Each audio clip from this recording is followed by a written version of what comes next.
Welcome to Automobilico everyone. So ayun guys, may new arrival tayo ngayon dito na unit guys. 2013 Mitsubishi Lancer EX GLX. So ito yung base variant niya guys. So manual transmission and fueled by gasoline. So kita nyo naman guys, napaka ayos pa nito. So nakabukas yung engine yan guys at napakatahimik ng makina. So ayan, presentable. So check natin yung kanyang interior.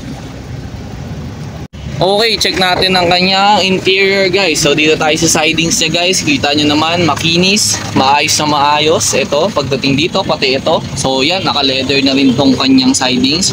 And yan, power control ang lahat ng window. Tapos, pwede rin ma-adjust ang kanyang side mirror. So, ayun, dito naman tayo sa loob. So, ayun, steering wheel pa lang guys. Maayos. So, andito pa yung texture niya na, yan guys, maayos pa yung texture niya. Hindi gastado. So, pagdating dito, pati yung dashboard guys, walang bitak-bitak. Presentable pa. And sa mileage naman guys, so, ito, 86,000 ang kanyang mileage.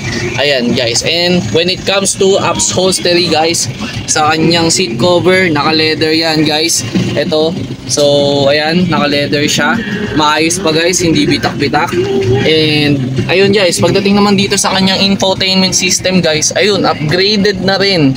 So itong kanyang infotainment system guys, so i-off muna natin tong radio. And check natin to guys. So yan.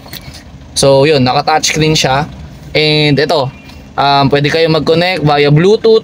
And ayun guys, meron tong Apple CarPlay and Android Auto. So naka Android 13 na version to. So ito naman sa climate control, check natin. So ayun, napakalamig ng kanyang aircon guys.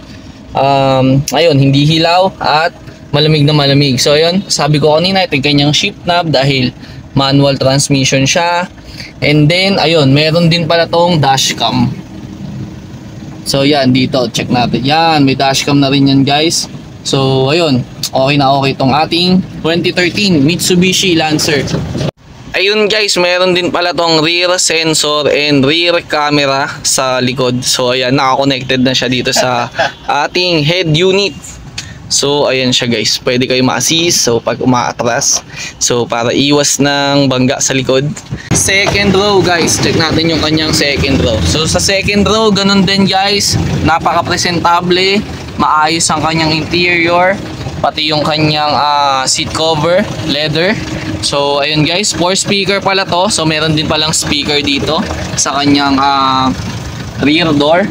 O yun guys, so ayun, okay siya.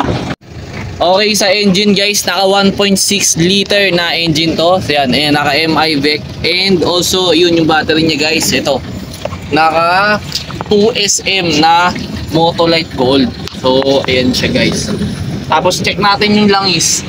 Ito yung langis oh. Ayan oh, bagong change oil guys. Yan, hindi maitim.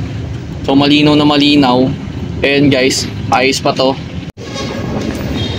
Ayun guys, sa mga interesado sa inyo dito sa 2013 na Mitsubishi Lancer EX GLX variant guys, manual transmission, fueled by gas, punta lang kayo dito sa aming showroom dito sa Automobilico SM Bicutan guys. So we offer it for only 378,000 in cash guys. Pwede rin to sa financing guys. So visit nyo lang ang aming Facebook page at Automobilico Official, and also our website at www.automobilico.com. So we have 3 branches across guys. We have Automobilico SMBF, Automobilico SM Bicutan, and also Automobilico Tagaytay Santa Rosa Road. So ayun lang guys, dito sa Automobilico, sigurado, klaro, walang pisado. Thank you.